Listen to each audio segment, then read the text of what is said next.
Dalam Matius pasal 16, ketika tidak ada yang mengetahui identitas Yesus yang sebenarnya, Yesus mengajukan teka-teki yang hebat kepada murid-muridnya.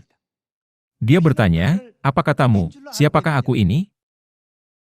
Orang-orang mengambil batu untuk melempari aku, lalu, "Apa katamu siapakah aku ini?" Ketika dia bertanya kepada murid-muridnya, Petrus pertama-tama menjawab, "Engkau adalah Mesias, Anak Allah yang hidup." Pada zaman itu, ketika tidak ada yang bisa menemukan jawaban atas teka-teki itu, Petrus dan para rasul mengenali Yesus. Yohanes juga mengenal dia, jadi ada tertulis dalam kitab Yohanes pasal 1 ayat 1.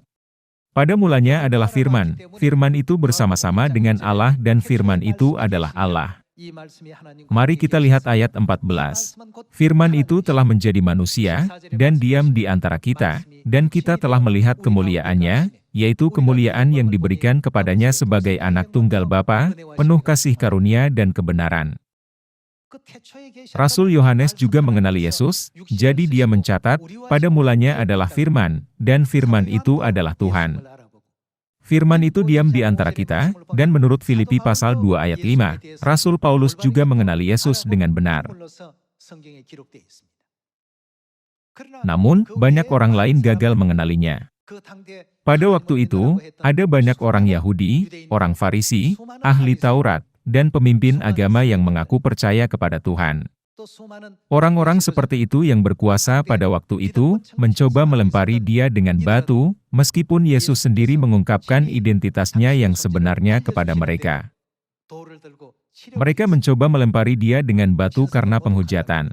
Tuhan datang ke bumi ini dan berkata, "Aku adalah Tuhan," tetapi orang-orang mencoba melempari dia yang mereka percayai dengan batu, dengan mengatakan, "Engkau menghujat." Betapa malangnya.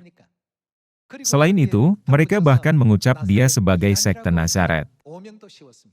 Itu tertulis dalam Kisah Para Rasul pasal 24. Ketika kita melihat semua catatan Alkitab dan para nabi ini, kita dapat memahami bahwa kita harus mengalami situasi yang sama seperti orang-orang kudus gereja awal.